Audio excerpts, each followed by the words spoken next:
عزیزان گرامی وقار، یہ محفل میلاد مصطفیٰ ہے۔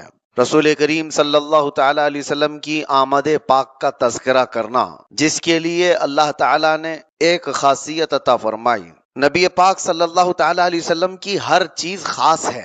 کائنات میں آپ دیکھیں، حضور کو ہر چیز ایک مخصوص دی گئی ہے۔ حضور نے فرمایا، اللہ تعالیٰ نے لوگوں میں سے بنی اسماعیل کو منتخب کیا، بنی اسماعیل میں سے بنو کنانہ کو، بنو کنانہ میں سے بھی اللہ تعالیٰ نے چنا قریش کو، اور قریش میں سے بھی اللہ نے چنا بنو ہاشم کو، اور بنو ہاشم میں سے اللہ تعالیٰ نے مجھے پسند فرمایا، مجھے چنا۔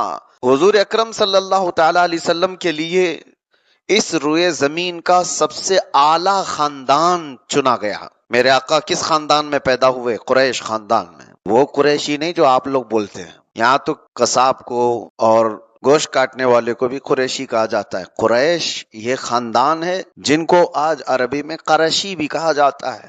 حضور پاک صلی اللہ تعالی علیہ وسلم کو سب سے افضل خاندان میں پیدا کیا گیا، اور اس کے علاوہ اللہ تعالیٰ نے رسول کریم صلی اللہ علیہ وسلم کو پیدا کرنے کی جگہ بھی سب سے خاص منتخب فرمائی۔ وہ اس روئے زمین کی سب سے افضل جگہ مکہ مکرمہ کو اللہ تعالیٰ نے اپنے حبیب کے پیدا ہونے کے لیے پسند فرمایا۔ تو میں یہ کہنا چاہتا ہوں، حضور صلی اللہ علیہ وسلم کی ہر چیز خاص ہے۔ پیدا ہونے کا دن بھی خاص، پیدا ہونے کی جگہ بھی خاص، پیدا ہونے والے جس خاندان میں وہ خاندان بھی خاص۔ اس کے علاوہ روایات میں یہ ہے کہ اللہ تعالیٰ نے قیامت تک جو سب سے اچھے لوگ پیدا ہونے والے تھے، سب سے اچھے لوگ، ان سب کو چن کر کے اللہ نے رسول اللہ کا صحابی بنا دیا۔ صحابہ دنیا کے سب سے اچھے لوگوں میں سے ہیں، حضور کے ساتھی بھی سب سے مخصوص۔ میرے ان چند جملوں کے بعد اب آپ کا ذہن میں قریب کرتا ہوں۔ نبی پاک کے پیدائش کی جگہ خاص، نبی پاک صلی اللہ علیہ وسلم کا خاندان خاص، نبی پاک صلی اللہ علیہ وسلم کو دیے گئے ساتھی صحابہ بھی خاص۔ اسی سے اندازہ یہ ہوتا ہے کہ قیامت تک حضور کے تذکرے کرنے والی محفلیں بھی خاص ہوتی ہیں۔ ہر ایک کو یہ حصہ نہیں دیا گیا ہے۔ حضور کی میلاد منانے کی محفلیں بھی خاص ہیں، ہر ایک کو نہیں دی گئیں۔ یہی موسم ہے میرے عزیزو، جاؤ پہچانو، مسجدیں بھی پتہ چلتی ہیں، چہرے بھی پتہ چلتے ہیں۔ مخصوص نبی پاک صلی اللہ تعالی علیہ وسلم کا ذکر کرنے والی قوم کو بھی اللہ تعالیٰ نے چنا ہے، اور فخر کرو کہ اللہ نے اس قوم میں ہم کو چنا ہے۔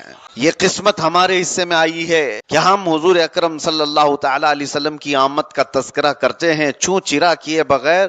اپنے گھر کے بچوں کی میلاد یا اپنے گھر کے بچوں کی پیدائش کے دن سے کے بجائے ہم نبی رحمت صلی اللہ علیہ وسلم کی آمد کے تذکرے زیادہ بیان کرتے ہیں۔ وجہ یہ ہے کہ سنیوں کا یہ ماننا ہے کہ ہمارے پاس جو کچھ بھی ہے وہ برکت رسول اللہ کی ہے، وہ جو نہ تھے تو اور وہ جو نہ ہوں تو۔ اب جب سب کچھ رسول اللہ صلی اللہ علیہ وسلم کی برکت سے ہمیں ملا ہے تو میرے عزیزو، دنیا احسان فراموش ہو تو الگ بات ہے، لیکن جو احسان کو مانتے ہیں وہ اس احسان کے دن کو بھی یاد رکھتے ہیں۔ آج 15 اگست ہمارے ملک کی یوم آزادی کو ہم یاد رکھتے ہیں، انڈیپینڈنس ڈے۔ پورے ملک میں ترنگے لہرائے جاتے ہیں، لوگ اپنی تیاریاں، مٹھائیاں، خوشیاں سب کا اظہار کرتے ہیں۔ کیوں؟ اس دن ایک خاص تحفہ ملا تھا اس ملک کو کہ غلامی سے آزادی آئی۔ لیکن میں پوچھتا ہوں، ملک کے آزاد ہو کر 80 سال ہو گئے، ابھی تک کیوں آزادی کی خوشی مناتے ہو؟ جن کو آزادی ملی تھی وہ تو چلے گئے دنیا سے، وہ باپ دادا تھے، ان کو آزادی ملی ہوگی، تم کو کس چیز کی آزادی ملی؟ نہیں، آپ یہ کہیں گے اگرچہ ہمارے باپ داداؤں کو آزادی ملی تھی، لیکن اس ملک کو آزادی ملی وہ ہمارے لیے ایک نعمت کا، اس لیے ہم اس کا اظہار کرتے ہیں۔ اس پر تو وہ لوگ بھی سوال نہیں کرتے جو میلاد کے متعلق سوال کرتے ہیں، وہ بھی جھنڈے لگاتے ہیں، برابر کھڑے ہو کر کے جن گن بھی پڑھنا پڑتا ہے، سب کچھ کریں گے، دیش کی بات ہے۔ ہم بھی اس ملک سے محبت کرتے ہیں اور اس کی آزادی کے دن کو خوشی سے مناتے بھی ہیں، لیکن وہ کیسے کٹور دل والے لوگ ہیں جو حضور پاک صلی اللہ تعالی علیہ وسلم کی آمد کے دن کو اتنا بھی نہیں تسلیم کرتے کہ وہ کروڑوں لوگوں کی آزادی کا دن تھا، بلکہ پوری کائنات کو ظلم سے آزادی دلانے والے کا دن تھا۔ وہ رسول پاک صلی اللہ تعالی علیہ وسلم کی ولادت باسعادت سے مجھے بتاؤ کیا کائنات میں ہر ظلم سے آزادی کا دن نہیں ہے یہ؟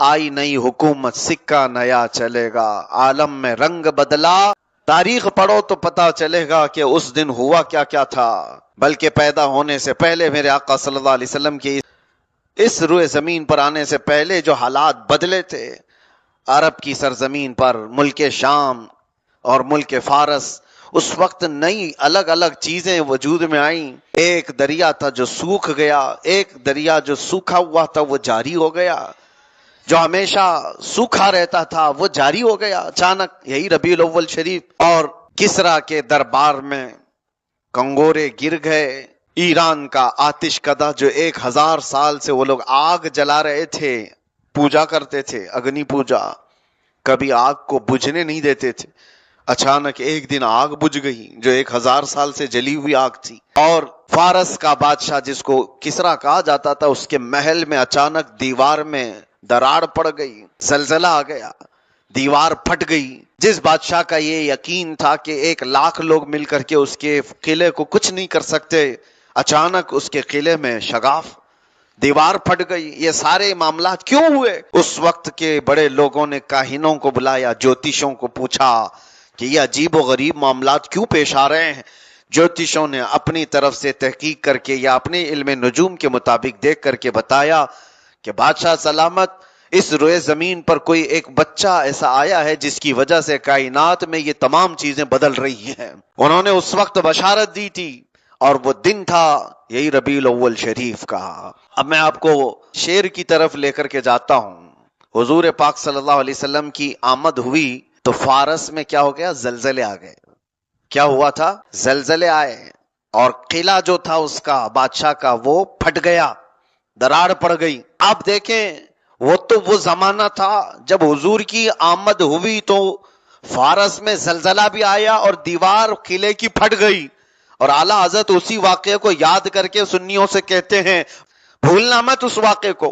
حضور کے آنے کے دن فارس میں زلزلے آئے تھے اور دیوار پھٹ گئی تھی۔ اب تم ہر بار حضور کی میلاد کی خوشی مناؤ تاکہ بار بار حضور کی نفرت رکھنے والوں کے قلعوں کے اندر زلزلہ آتا رہے۔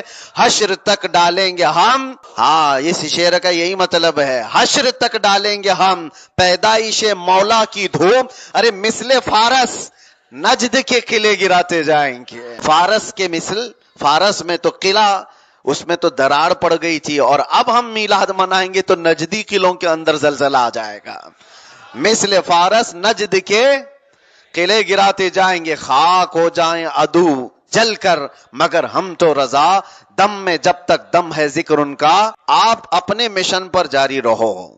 بس میلاد مصطفیٰ صلی اللہ تعالی علیہ وسلم کے لیے سچ بات میں بتاؤں، محبت کرنے والے کو دلیل کی ضرورت نہیں پیش آتی، اور سوال کرنے والے کو 1000 سوال کرنے کے بعد تشفی نہیں ہوتی۔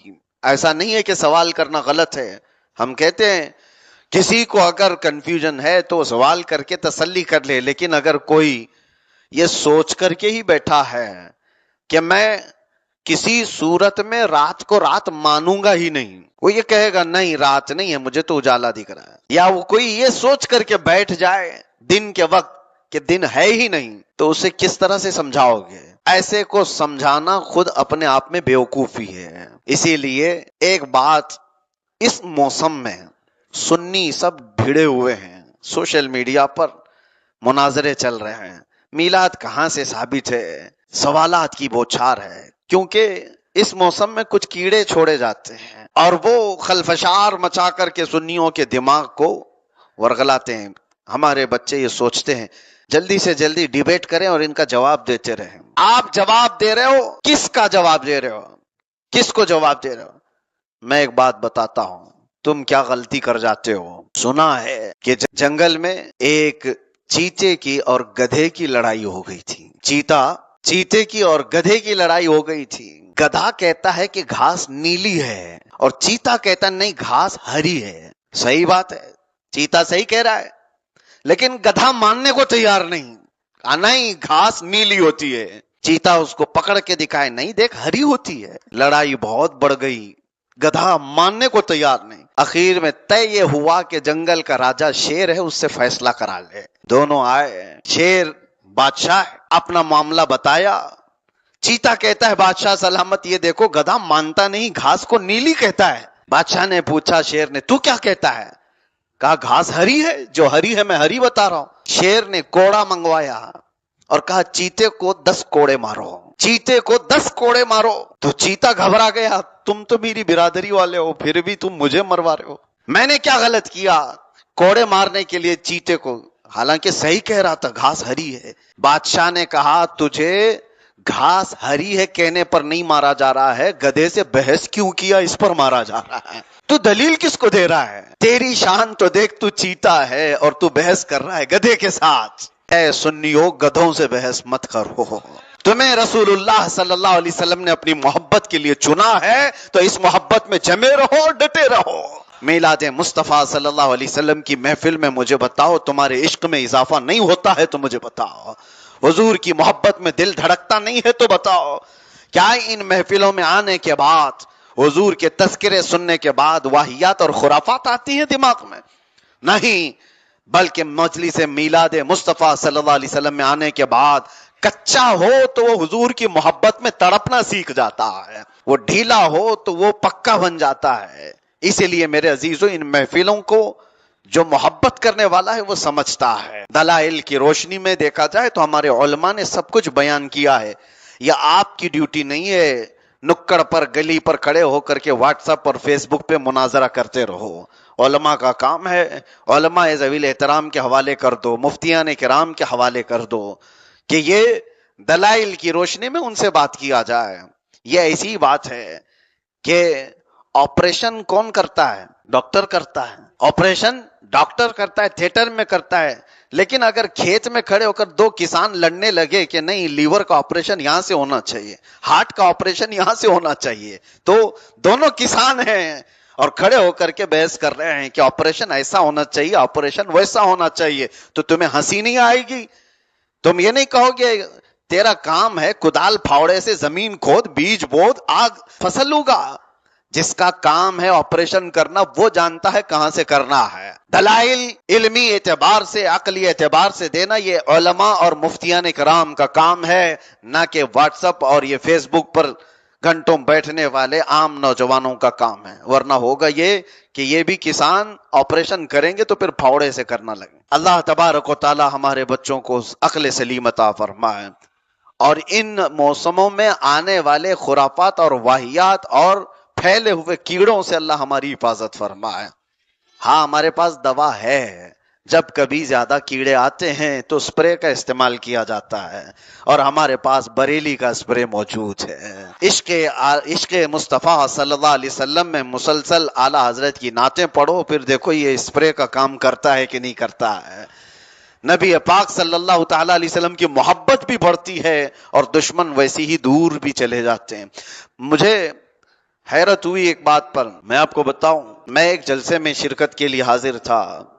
اب تو بڑے جہاں جلسے دیکھیں تو وہ بھی گھسنے کی کوشش کرتے ہیں جو زندگی بھر میلاد کو شرک اور بدعت کہہ رہے تھے. تو ایسے ہی کسی ایک جلسے کی بات ہے تو وہ لوگ, ان کا بھی آنا بتایا جا رہا ہے کہ یہ بھی آئیں گے وہ بھی آئیں گے.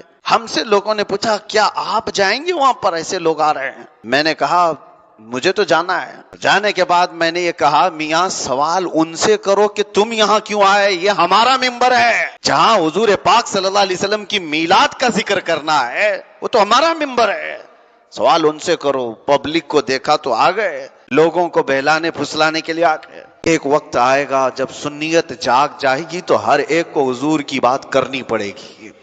انہیں اگر لوگوں کا ہی تصور اور خیال ہے تو دیکھنا حضور پاک صلی اللہ تعالی علیہ وسلم کی میلاد کی باتیں وہ بھی کرنے لگ جائیں گے. وقت آئے گا آپ تمامی حضرات جو شرعی طریقے سے میلاد مصطفیٰ صلی اللہ علیہ وسلم میں وہ منائیں, نہ یہ کہ دھوم دھڑاکے گانے باجے ڈی جے اور اس میلاد کے دن خرافات واہیات پٹاخے, یہ ساری چیزیں جلوس میلاد مصطفیٰ صلی اللہ علیہ وسلم میں ہرگز زیب نہیں دیتے. نوجوانوں کو تو یہ چاہیے وہ اخلاق رسول میں ملبوس ہو کر کے ایسے نکلیں کہ دنیا دیکھ کر کے کہے 1400 سال بعد بھی غلامی کی گرمی ابھی بھی باقی ہے, غلامی کا اظہار کرنے کا ان کے پاس جذبہ آج بھی باقی ہے. وہ ایک دن تو ہے تم اظہار کرو کھل کر کے کہ میں نبی کا غلام.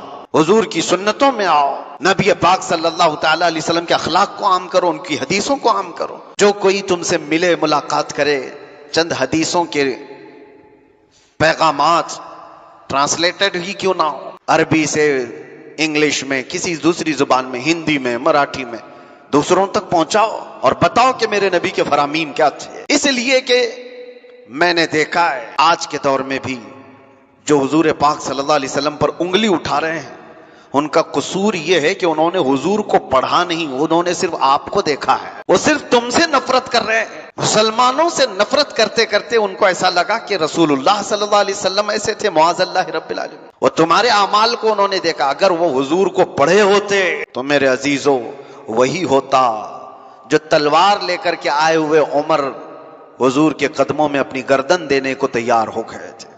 آج بھی وہی حالات ہوں گے، جنہوں نے نفرت صرف آپ کو دیکھ کر کے کیا ہے، جب وہ حضور کو پڑھیں گے تو وہ نفرت محبت میں بدل جائے۔ لیکن اس کی ذمہ داری ہماری بھی ہے کہ ہم ان تک حضور کے اخلاق تو پہنچائیں، نبی پاک صلی اللہ تعالی علیہ وسلم کی تعلیمات تو پہنچائیں، جھوٹا پروپیگنڈا کرنے والوں کے منہ پر تو ماریں۔ ہم نے وہ کام نہیں کیا، ہم ان لوگوں کو اسی طرح سے آزاد چھوڑے رکھے کہ پڑھنا ہے تو پڑھ لو، نہیں تو ہم تو نہیں تمہیں دینے والے ہیں۔ آپ کی ذمہ داری ہے۔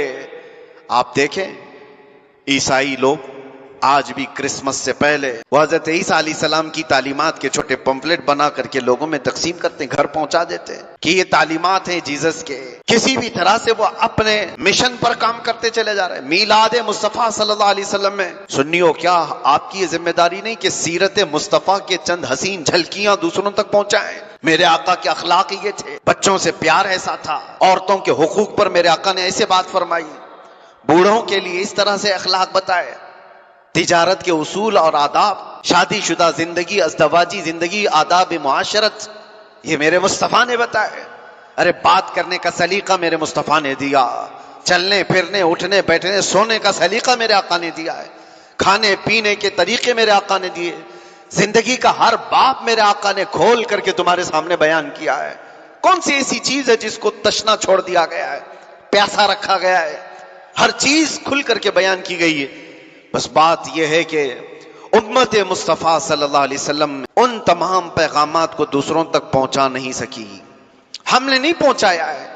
ایک بات میں سنتا ہوں، میں نے کافی پہلے پڑھا، بایزید بستامی بڑے پائے کے بزرگ ہیں، ان کی ایک دعا تھی، اللہ سے یہ دعا کرتے تھے کہ اللہ مجھے اس وقت تک موت نہیں دینا جب تک میں تیرے نبی کی ہر سنت پر عمل نہ کر لوں، جن سنتوں کو میں جانتا ہوں۔ اللہ نے ان کی دعا قبول کی، جتنی سنتیں انہیں پتا تھی سب پر انہوں نے زندگی میں عمل کر لیا تھا۔ لیکن وہ کہتے ہیں اخیر وقت آیا ان کی زندگی کا تو ان کی آنکھوں سے آنسو تھے جاری۔ لوگوں نے پوچھا آپ کیوں رو رہے ہیں؟ کہا کہ میں نے دعا کی تھی اللہ سے کہ میں زندگی میں تیرے نبی کی ہر سنت پر عمل کر لوں جن کو میں جانتا ہوں، لیکن ایک سنت مجھ سے چھوٹی جا رہی ہے اور میری موت قریب آ رہی ہے، مجھے اس سنت پر عمل کا موقع نہیں ملا۔ لوگوں نے پوچھا وہ کون سی سنت ہے؟ تو آپ نے کہا میں نے حدیث میں پڑھا، ایک بار حضور اکرم صلی اللہ علیہ وسلم مسجد نبوی میں جا رہے تھے، اچانک فجر کے وقت ایک بچے کے رونے کی آواز آئی۔ حضور نے پوچھا یہ بچہ کہاں سے رو رہا ہے؟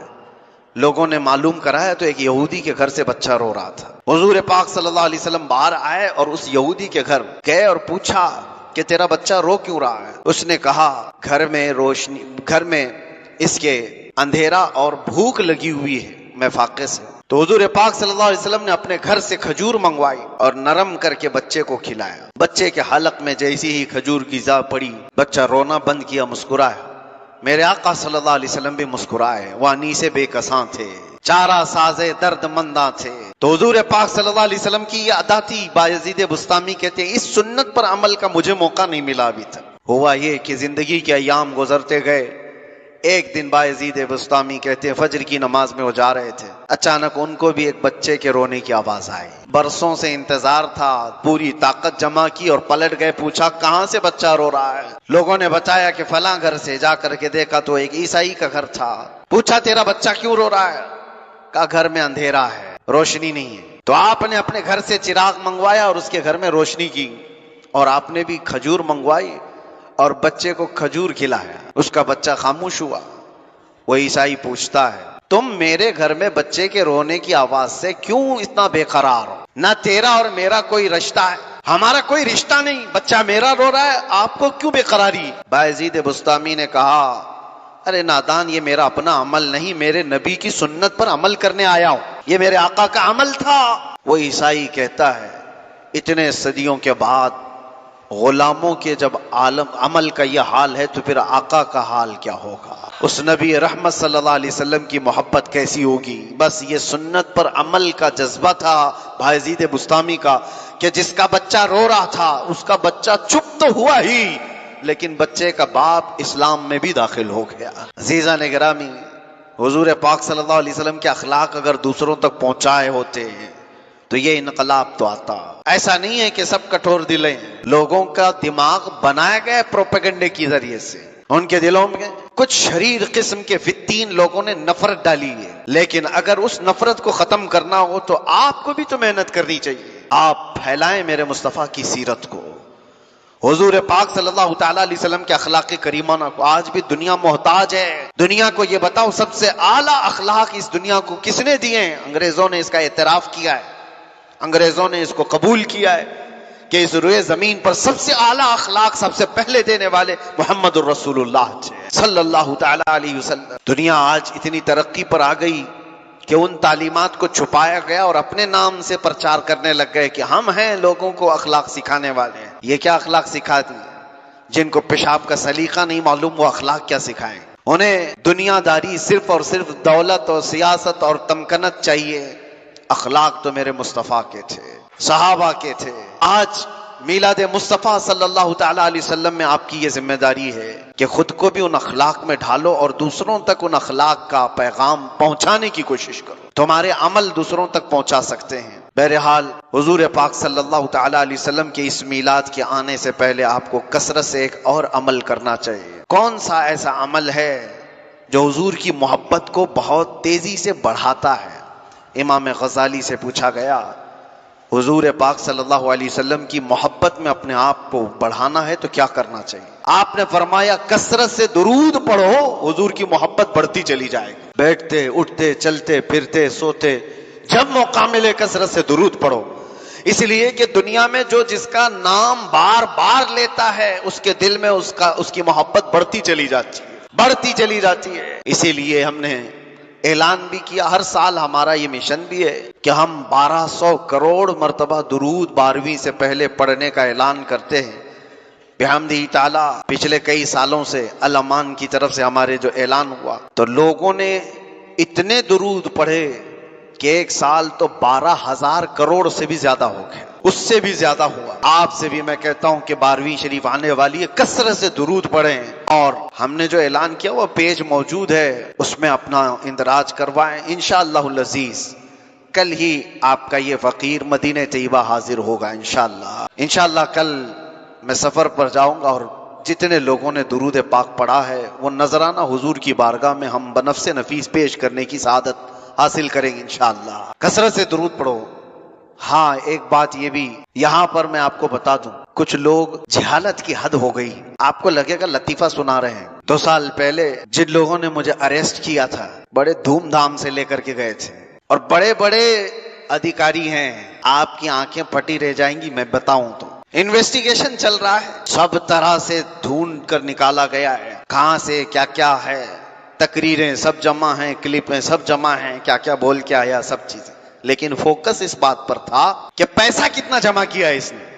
سارے اکاؤنٹ چھان مارو، میرے آس پاس رشتہ دار سب کے اکاؤنٹ چھان مارو، باہر سے کوئی فنڈنگ تو نہیں آتی۔ بحمدہ تعالی ہمارے اکاؤنٹ میں 5 روپے بھی باہر کا کسی کا آیا ہوا نہیں ہے، ہمارے پاس کوئی ایسی چیز نہیں۔ لیکن ایک بڑے آفیسر کو ایک بہت بڑی چیز مل گئی ہمارے موبائل سے، موبائل ان کے پاس تھا، توجہ سے سنیں، اور اس میں گروپس بنے ہوتے ہیں، واٹس ایپ کے، ٹیلی گرام کا بھی گروپ تھا۔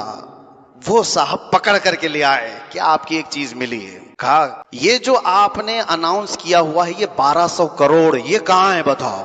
آپ نے اعلان کیا ہے چندہ کیا ہے، یہ جو 1200 کروڑ آپ نے جمع کیا ہے وہ کہاں دبا کے رکھے ہو؟ پہلے تو میں ڈرا، میں 1200 کروڑ کہاں سے لایا؟ جب انہوں نے دکھایا تو مجھے لگا کہ جہالت یہاں تک بھی ہوتی ہے۔ اس پر مزید یہ کہ میں نے کہا صاحب یہ 1200 کروڑ درود ہے، تو وہ پوچھتے ہیں یہ کون سی کرنسی کا نام ہے، یہ کون سی کرنسی ہے؟ پھر میں دل ہی دل میں کہا یہ وہ کرنسی ہے جس کو تم نہیں پہنچ پاؤ گے، حقیقی کرنسی تو وہی ہے۔ حد ہو گئی۔ میں نے پھر سمجھایا کہ ہم اپنی زبان سے پڑھتے ہیں اللہم صلی علی سیدنا محمد، اس کو درود کہتے ہیں۔ اس طرح کے 1200 کروڑ مرتبہ جمع کرنے کا ہم نے عزم کیا تھا، وہ ہے یہ مشن۔ کہا اس طرح کاؤنٹ کر کے اس سے ملے گا کیا آپ کو؟ اتنے کروڑ آپ نے جمع کیا ہے اگر، تو آپ کو ملے گا کیا؟ ان کو لگا ہوگا کہ یوٹیوب یا پھر یہ ٹیلی گرام اتنے جمع کریں گے تو کچھ دے دیں گے۔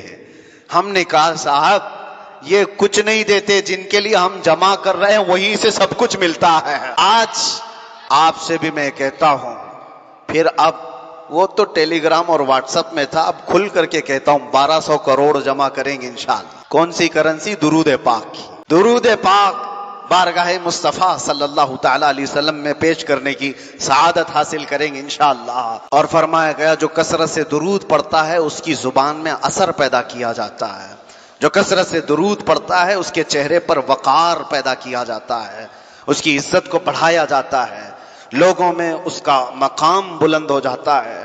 کثرت سے درود پاک پڑھنے والا کبھی بے برکتی کا یا محتاجی کا شکار نہیں ہوتا۔ کثرت سے درود پاک پڑھنے والا جھگڑے فسادات کسی اور برے کام میں متہم نہیں ہوتا کہ اس پر کوئی تہمت لگی ہو۔ کثرت سے درود پاک پڑھنے والا سیدنا سلیمان جزولی صاحب دلائل الخیرات، جنہوں نے درودوں کا مجموعہ جمع کیا ہے، وہ کہتے ہیں میں ایک بار سفر پر تھا اور میں عصر کی نماز کا وقت ہوا تو نماز مجھے پڑھنی تھی، پانی کہیں مل نہیں رہا تھا، ایک کنواں تھا لیکن نکالنے کے لیے کوئی آلہ نہیں تھا، کوئی ڈول رسی نہیں۔ ایک چھوٹی سی 10 سال کی لڑکی ادھر قریب تھی، میں نے اس سے کہا تیرا گھر قریب ہے تو مجھے کنویں سے پانی نکالنے کا کوئی آلہ لا کر کے دے دے۔ وہ لڑکی کہتی ہے کس لیے؟ آپ کو نماز پڑھنا ہے؟ کہا ہاں، عصر کا وقت جا رہا ہے، مجھے وضو کرنا ہے، نماز پڑھنا ہے۔ وہ کہتی ہے ٹھیک ہے میں آپ کے پانی کا انتظام کرتی ہوں۔ کنویں کے قریب آئی اور کچھ پڑھا، اس کنویں میں اس نے تھوک دیا، جیسے ہی اس کا تھوک گرا کنویں کا پانی جوش مارتا ہوا اوپر آ گیا۔ سلیمان جزولی کہتے میں نے وضو کر لیا، اس لڑکی کی یہ کرامت دیکھی، میں نے اس سے کہا نماز پڑھ لینے دے، مجھے تجھ سے کچھ بات کرنی ہے۔ نماز پڑھنے کے بعد وہ واسطہ دیتے ہوئے کہتے اللہ کا واسطہ بتا بچی کیا تو نے وظیفہ کیا؟ کون سا وظیفہ کیا جس سے پانی اس طرح سے جوش مارتا ہوا اوپر آیا؟ وہ لڑکی مسکراتی ہوئی کہتی ہے میں کوئی بڑا وظیفہ نہیں کرتی، بس یہ ہے کہ میرے باپ نے مجھے حلال کھلایا ہے اور میں اپنی زبان سے جھوٹ کبھی نہیں بولتی اور کثرت سے درود پاک کا ورد کیا کرتی ہوں، اس کے علاوہ کوئی وظیفہ اور نہیں، کثرت سے درود پاک کا ورد کیا کرتی ہوں۔ اللہ تبارک و تعالیٰ اس میلاد مبارکہ میں ہماری زبانوں میں تاثیر عطا فرمائے، اللہ تعالیٰ ہمارے چہروں پر رونق عطا فرمائے، آئی ہوئی بلاؤں اور مصیبتوں کو اللہ تعالیٰ درود پاک اور میلاد مبارکہ کے صدقے دور فرمائے۔ عزیزان گرامی وقار، 12ویں مصطفیٰ کریم صلی اللہ تعالیٰ علیہ وسلم کی آنے سے پہلے ایک تمنا اور لے کر کے روزانہ جیا کرو کہ حضور کی ولادت کا دن ہے۔ جب عام لوگوں میں سے کسی کا برتھ ڈے ہوتا ہے تو خوشی کا دن ہی سمجھتے ہیں نا، لوگ خوشی کا دن ہی سمجھتے ہیں، دعائیں کرتے ہیں، یہ خوشی کا دن ہے۔ اور جس کا جنم دن ہوتا ہے وہ خوش ہوتا ہے، جو آئے محبت سے انہیں ملا، ہو سکتا ہے اس کو کسی نے تحفے دیا اور وہ کسی آنے والے کو تحفہ دے رہا ہے، اس کی خوشی کا دن ہے۔ یہ کائنات کے آقا و مولا اور جود و سخا کے بادشاہ کی پیدائش کا دن ہے۔ اگر تمنا کرو گے تو کیا نہیں ملے گا؟ واہ کیا جود و کرم ہے شہ بطحا تیرا، نہیں سنتا ہی نہیں مانگنے والا تیرا۔ ہم تو یہ کہتے ہیں یا رسول اللہ صلی اللہ تعالیٰ علیہ وسلم تیرے ٹکڑوں پہ پلیں، غیر کی ٹھوکر پہ نہ ڈال، چھڑکیاں کھائیں کہاں چھوڑ کے صدقہ تیرا۔ ہمارے بزرگوں نے ہمیں بتایا اس دربار کی شان یہ ہے، مانگیں گے مانگے جائیں گے، منہ مانگی پائیں گے۔ سرکار میں نہ لا ہے نہ حاجت اگر کی ہے، کون دیتا ہے دینے کو منہ چاہیے، دینے والا ہے سچا ہمارا نبی۔ بارگاہ مصطفیٰ کی جب یہ شان ہے، اے سنیو تم یہ کہتے ہو ہر چیز اس دربار سے ملتی ہے، میرے کریم سے اگر قطرہ کسی نے مانگا دریا بہا دیے ہیں، تربے بہا دیے ہیں، جب وہاں سے سب عطا کیا جاتا ہے تو مانگتے کیوں نہیں ہو؟ مانگو ایک بار، اور مانگنے سے کیا مانگنا چاہیے پہلے یہ بھی تو دیکھ لو۔ اعلیٰ حضرت نے بھی یہ فرمایا، سرکار ہم کمینوں کے اخلاق پر نہ جائیں، آقا حضور اپنے کرم پر نظر کریں۔ سرکار ہم کمینوں میں طرز ادب کہاں، ہم کو تو بس تمیز یہی بھیک بھر کی ہے، ہم کو تو صرف بھیک مانگنا آتا ہے، اور آپ کی شان عطا کرنا ہے، عطا کرنا ہے۔ اب مانگو تو کیا مانگو؟ لوگوں نے بچے مانگے، بزنس مانگے، تجارت مانگی، اولاد، اپنے بھائی بہن، گھروں کی بیماریوں کی صحت و عافیت، شفا، بہت کچھ مانگا ہوگا، لیکن ایک عاشق رسول جب مانگتا ہے اسے 12ویں شریف میں کم از کم یہ مانگنا چاہیے، یا رسول اللہ سنا ہے آپ ہر عاشق کے گھر تشریف لاتے ہیں، سنا ہے آپ ہر عاشق کے گھر تشریف لاتے ہیں، میرے گھر میں بھی ہو جائے چراغاں۔ پریکٹیکل کیے ہوئے لوگ موجود ہیں میرے عزیزو، حضور کی میلاد کے آنے سے پہلے جنہوں نے حضور سے محبت سے یہ مانگا تھا کہ آقا سنا ہے آپ ہر عاشق کے گھر تشریف لاتے ہیں، میں نکما سہی، میں بد اخلاق سہی، میں گنہگار سہی، لیکن بد ہیں تو آپ کے، بھلے ہیں تو آپ کے، ٹکڑوں پہ یہی کہ پلے ہیں، رخ کدھر کریں؟ تم سے جو منہ چھپائیں تو کریں کس کے سامنے؟ یا رسول اللہ تم سے جو منہ چھپائیں تو کریں کس کے سامنے؟ کیا اور کسی سے توقع نظر کی ہے؟ کون ہے جس کے دربار میں گنہگار بھی چھپتا ہے؟ آقا وہ صرف آپ کا دربار ہے، وہ صرف آپ کا دامن ہے، ڈھونڈا ہی کرے صدر قیامت کے سپاہی، وہ کس کو ملے جو تیرے دامن میں چھپا ہو؟ آتا ہے فقیروں پہ انہیں پیار کچھ ایسا، خود بھیک دیں اور خود کہیں منگتے کا بھلا ہو۔ منگتا تو ہے منگتا کوئی شاہوں میں دکھا دو، جس کو میرے سرکار سے ٹکڑا نہ ملا ہو، ہر کوئی وہاں سے پایا ہوا ہے۔ اے سنیو، اب یہ موسم ہے مانگنے کا، اور مانگو تو حضور کی بارگاہ میں یہ مانگو، میرے آقا آؤ کہ مدت ہوئی ہے، میرے آقا آؤ کہ مدت ہوئی ہے، تیری راہ میں آنکھیاں بچھاتے، تیری یادوں میں، تیری حسرتوں میں بڑے دن ہو گئے گھر کو سجاتے سجاتے۔ اب ان لوگوں کو جواب دینا جو تمہاری لائٹنگ سے بھی پریشان ہے، تمہارے جھنڈوں سے بھی پریشان ہیں، تمہارے ان کمکموں سے بھی پریشان ہیں، وہ یہ پوچھتے تھک گئے بیچارے، یہ جھنڈے کیوں لگا رہے ہو، یہ لائٹنگ کیوں کر رہے ہو؟ انہیں نہیں معلوم کہ ہر بندہ کسی کی آمد کے انتظار میں گھر کو سجاتا ہے۔ تمہیں کیا پتا، تم تو رسول کو مردہ مانتے ہو، ہمارا عقیدہ ہے تو زندہ ہے واللہ، تو زندہ ہے واللہ، تیری میری چشم عالم سے چھپ جانے والے میرے آقا آج بھی اپنی قبر انور میں زندہ ہیں، اور ہم سنی تو یہ مانتے ہیں وہ آئیں گے آتے ہوں گے، ابھی آئیں گے، وہ آئیں گے آتے ہوں گے، ابھی آئیں گے، یہی سوچ کے ہم نے محفل کو سجا رکھا ہے۔ ہوا کا موسم بتا رہا ہے، وہ زلف اپنی لہرا رہے ہیں، سواری طیبہ سے چل پڑی ہے، حضور تشریف لا رہے ہیں۔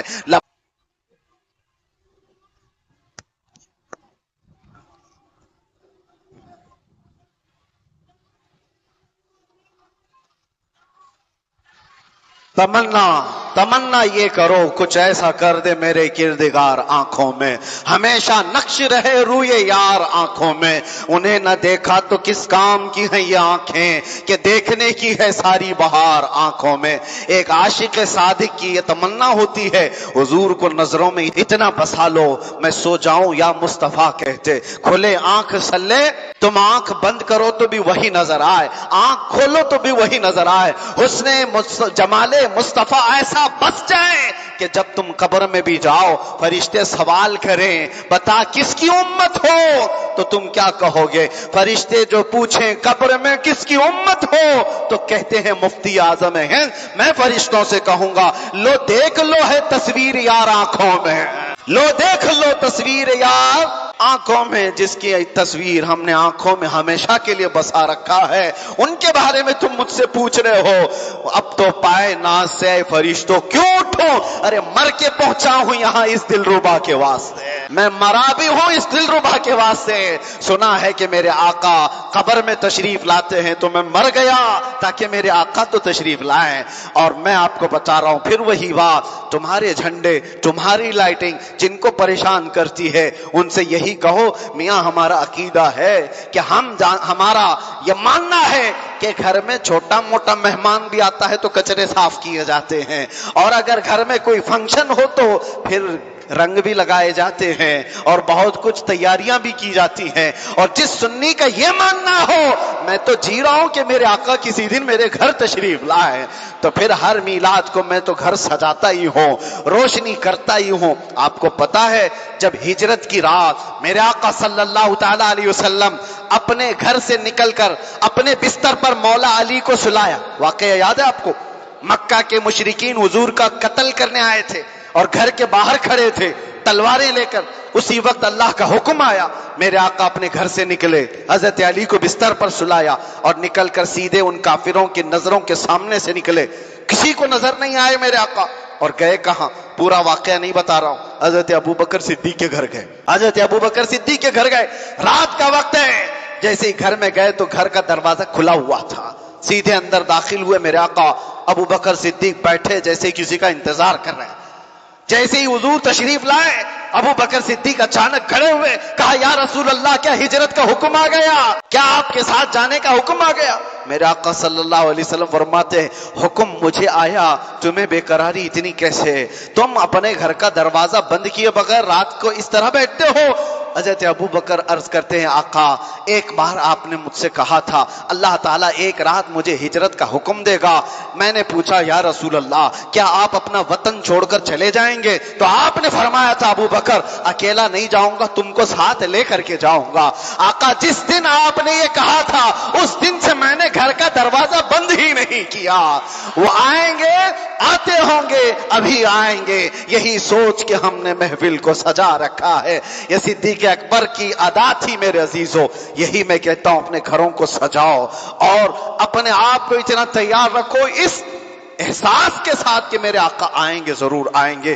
اس لیے کہ ایک اور بھی بات میں بتاؤں، وہ وہاں آتے ہیں جہاں دل ٹوٹ جاتے ہیں، وہ وہاں آتے ہیں جہاں امیدوں کا باندھ ٹوٹ جاتا ہے، جہاں لوگ لا علاج محسوس کرتے ہیں وہاں آتے ہیں۔ شرف الدین بوصیری جن کو لقوہ مار گیا تھا، فالج ہو گیا تھا، ہاتھ پیر اٹھتے نہیں تھے، بستر پر پڑے رہ گئے، حکیموں نے کہا اس مرض میں موت ہو جائے گی، تب پکارا تو میرے آقا کو امن تذکر جیران بذی سلمی مزجت دمعا جرام مقلت بدمی محمد سید الکونین والثقلین والفریقین من عرب ومن عجم هو الحبیب الذی ترجى شفاعته لكل حول من الاحوال مقتحم یا اکرم الخلق مالی من الوذ به سواك عند حلول الحادث العمم ولن يضيق رسول الله جاهك بي اذا الكريم تجلى باسم منتقم فإن من جودك الدنيا وضرتها ومن علومك علم اللوح والقلم يا ربي بالمصطفى بلغ مقاصدنا واغفر لنا ما مضى يا واسع الكرم۔ 170 اشعار کا لکھا ہوا یہ قصیدہ تھا، حضور کی محبت میں لکھے جا رہے تھے، حضور کی محبت میں پڑھے جا رہے تھے۔ دنیا نے لا علاج کہا تھا، لقوہ مارا ہے، پیرالائز ہو چکے ہو، ادھر آنکھ بند ہوئی مدینے کے تاجدار تشریف لا ہے، کہا شرف الدین جو تم نے لکھا وہ ہمیں بھی تو سناؤ، شرف الدین وہ ہمیں بھی سناؤ جو قصیدہ تم نے لکھا۔ شرف الدین بوصیری کہنے لگے مولایا صلی وسلم دائما ابدا، مولایا صلی وسلم، اتنا کہہ کر کے رک گئے تھے، ان کو آگے کا مصرع نہیں آ رہا تھا۔ میرے آقا نے کہا بوصیری آدھا تمہاری طرف سے آدھا میری طرف سے، علی حبیبی کا خیر الخلق کلہم۔ وہ آتے ہیں اس یقین کے ساتھ تو زندگی گزارو، ہمارے زندگی کے چند دن بچے ہیں میرے عزیزوں، نہ جانے کب دھڑکنیں اچانک رک جائیں، نہ جانے کب یہ آنکھیں ہمیشہ کے لیے بند ہو جائیں، نہ جانے یہ سانسوں کی ڈوریاں اچانک ٹوٹ جائیں اور ایک دن ملک الموت دروازے پر دستک دے کر کہے چل تجھے اب اللہ کی طرف چلنا ہے، سب چھوٹ جائے گا۔ یہ عیاشیاں، یہ رعنائیاں، یہ رنگینیاں جس کو دیکھنے کے لیے آج نوجوان بے قرار ہے، وہ ننگی تصویریں دیکھ کر کے جنہوں نے اپنے اخلاق کو تباہ کیا ہے، تمہیں سوائے زخم کے اور کچھ نہیں دیں گے۔ ان گناہوں کی لذت کو تم محسوس کرتے ہو آج؟ یہ کھجلی کی طرح ہے، کھجانے کے وقت اچھا لگتا ہے، چھوڑنے کے بعد زخم ہو جاتا ہے۔ آؤ مصطفیٰ کریم صلی اللہ علیہ وسلم کے اس دربار میں، یہاں پر جو محبت مصطفیٰ میں زخم بھی کھاتا ہے تو وہ علاج کرانے کی فکر بھی نہیں رکھتا۔